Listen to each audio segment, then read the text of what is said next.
দর্শকদের ঠাঁই নয় আমার সোনার বাংলায় একটা একটা ধর্ষক ধৈরা ধৈরা জবাই কর ধৈরা ধৈরা জবাই কর একটা একটা ধর্ষক ধর একটা একটা ধর্ষক ধৈরা ধৈরা জবাই কর। কেন তারা কি স্বাধীনতা পায় নাই? জানে নাই? ১৫ আগস্টে এত মানুষ মারার পর যে আজকে স্বাধীনতা পেয়েছে, এই স্বাধীনতা পেয়ে আমাদের লাভ হলো কি? এই স্বাধীনতা আমাদের দরকার নাই। স্বরাষ্ট্র উপদেষ্টা জাহাঙ্গীর সাহেবের উদ্দেশ্যে আমি কয়েকটা কথা বলছি। আপনি যদি বিচার বিভাগের দায়িত্ব নিজে না সামলাতে পারেন তাহলে আপনি গতি থেকে নেমে যান, দায়িত্ব ছেড়ে দেন। দায়িত্ব না ছাড়লে বাংলাদেশে আর কেউ বাঁচতে পারবে না। আজকে আমার বোন, অন্যদিন আরেকজন, এরকম করে আস্তে আস্তে বাংলাদেশের অবনতি আরো দিক দিক চলে যাচ্ছে। দিন দিন অবনতি হচ্ছে। এটা আমরা যদি বাংলাদেশের প্রত্যেকটা নাগরিক কাঁধে কাঁধ মিলিয়ে যেমন স্বাধীনতা নিচ্ছি তেমনি যদি রুখে দাঁড়ায় তাহলে অবশ্যই ধর্ষণ বন্ধ হবে, বন্ধ হতে হবে। এই বলে আমি আমার বক্তব্য শেষ করছি।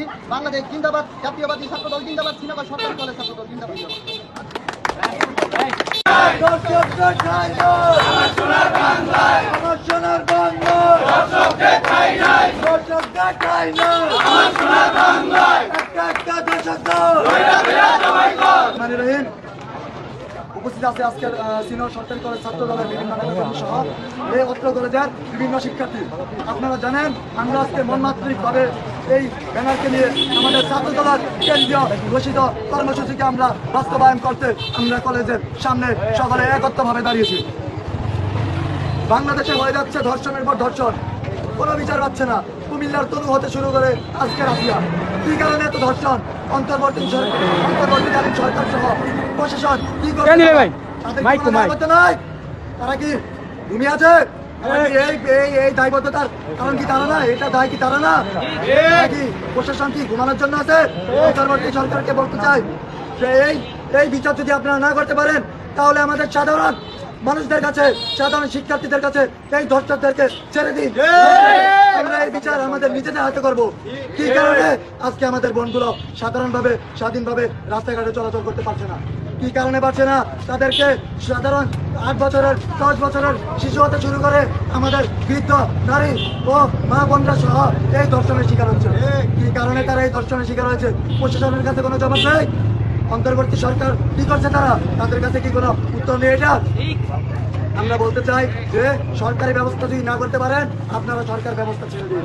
আপনারা আপনাদের উপদেষ্টা প্রয়োজন আরো বাড়ান, আপনাদের যে কর্মসূচি প্রয়োজন আপনারা করুন। আমাদের মূল দল বিএনপি সহ ছাত্র দল ও সাধারণ শিক্ষার্থীরা আপনাদের পাশে আছে। আপনাদের যদি কোনো প্রকার সাহায্য সহযোগিতা প্রয়োজন হয় আমরা সর্বসময় আছি। আজকে এইখানে রোজা রেখে আমাদের ভাইরা, আমাদের বোনেরা কি কারণে এইখানে মানববন্ধন করবে? আপনারা প্রশাসন ও অন্তর্বর্তীকালীন সরকার কি করেন? আপনারা কিভাবে ঘুমান? আপনারা কি দিনের পর দিন ঘুমিয়ে থাকেন? আপনাদের কোনো দায়িত্ব নেই, কর্তব্য নেই। আপনাদের এই কর্তব্যহীনতা প্রশাসন জবাব চাই, আমার বোন ধর্ষিতা কেন? প্রশাসন জবাব চাই, প্রশাসন জবাব চাই, আমার বোন ধর্ষিতা কেন? আমার বোন ধর্ষিতা কেন? প্রশাসন জবাব চাই, অ্যাকশন অ্যাকশন, ডাইরেক্ট অ্যাকশন। সারা দেশে নারীদের উপর হওয়া ধর্ষণ, নির্যাতন, নিপীড়ন, অনলাইনে হেনস্থা, বিভিন্ন জায়গায় হেনস্থা এবং নারী নির্যাতনের ঘটনায় সারা দেশ উত্তাল। আমরা দেখেছি গত কয়েকদিনে বাংলাদেশের বিভিন্ন স্থানে প্রায় 30টার উপরে ধর্ষণ এবং নারী নির্যাতনের ঘটনা ঘটেছে। আমরা শ্রীনগর সরকারি কলেজ ছাত্রদল আজকে এই মানববন্ধনের আয়োজন করেছি যাতে আমার বোনেরা সঠিক বিচার পায়, ধর্ষক তাদের সর্বোচ্চ শাস্তি পায়, প্রশাসন সর্বোচ্চ শাস্তির ব্যবস্থা করে। সারা বাংলাদেশে ধর্ষণ ও নারী নির্যাতনের ঘটনায় যারা জড়িত আমরা তাদের ফাঁসি চাই। শ্রীনগর সরকারি কলেজ ছাত্রদল সর্বোচ্চ শাস্তি হিসাবে সকল ধর্ষকের অতি দ্রুত ফাঁসি কার্যকর চায়। আগামী 30 দিনের মধ্যে সারা দেশে সকল ধর্ষণ এবং হত্যাকাণ্ডের ধর্ষকদের ফাঁসি কার্যকর করতে হবে। এটা আমাদের সর্বপ্রথম দাবি। সারা দেশে আইন শৃঙ্খলা অবনতির যে অবস্থা আমরা দেখতে পাচ্ছি অতি দ্রুত এর উন্নয়ন করতে হবে। পুলিশ, র্যাব এবং সেনাবাহিনীকে দেশে বিগত দিনে ঘটে যাওয়া সকল অন্যায়ের দায় নিতে হবে এবং অন্যায়কারীদের সর্বোচ্চ শাস্তি দিতে হবে। না হলে আমরা আরো কঠিন কর্মসূচি দিতে বাধ্য হব।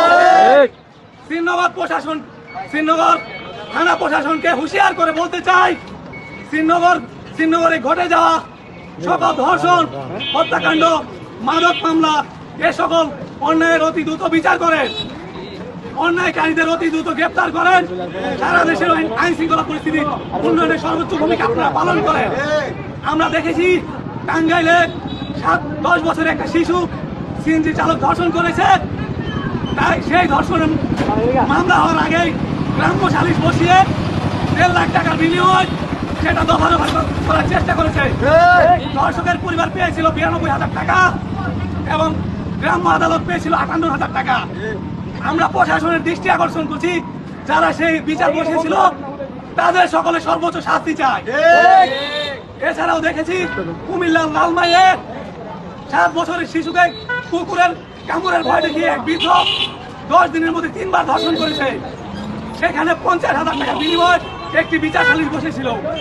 যারা সেই বিচার সালিশের আয়োজন করেছিল তাদের সর্বোচ্চ শাস্তি চাই।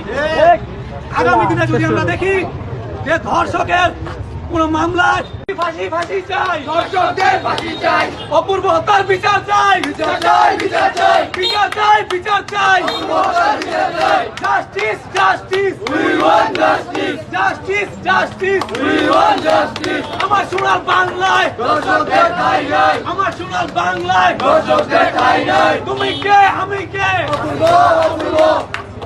তুমি কে, আমি কে, আসিয়া, আসিয়া। তুমি কে, আমি কে, আসিয়া, আসিয়া। আমার বোনেরা ভয় নাই, রাজপথ ছাড়ি নাই, আমার বোনেরা ভয় নাই, রাজপথ ছাড়ি নাই। ফাঁসি, ফাঁসি, ফাঁসি চাই, ধর্ষকদের ফাঁসি চাই, ফাঁসি, ফাঁসি, ফাঁসি চাই, ধর্ষকদের ফাঁসি চাই। Justice, justice, we want justice.